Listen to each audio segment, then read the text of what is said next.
I'm James, Community Pharmacist here at Pill Pharmacy in Newport. I'm just going to give you a brief overview of the Common Ailment Scheme in pharmacy.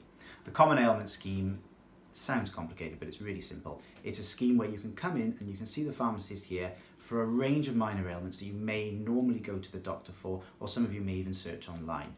The pharmacy can offer you advice and referral if required, but there are a whole range of treatments you can access here, some of which are even prescription-only medicines that you don't need a doctor to see. Don't panic if your pharmacy always seems to be busy. You can always phone ahead and a lot of them will be able to find time for you to fit you in during the day. Mostly it consists of a short consultation. Got to be registered with your local doctor's surgery in Wales, and then what we will do is we'll be able to provide you with either advice, medicines, or a referral onwards then from your pharmacy. A couple of the things that can be treated, for example, are acne, oral thrush, vaginal thrush is a big one that we do a lot of down here because it's so hard for such a common thing for people to go and get a treatment for. Verrucas and warts as well, that's another really popular one, especially for the children. But there's a whole range of things you can be treated for. And if you just go online, you search Choose Pharmacy Wales, there'll be a full list of information there and you can be armed with that when you go and speak to your local pharmacist.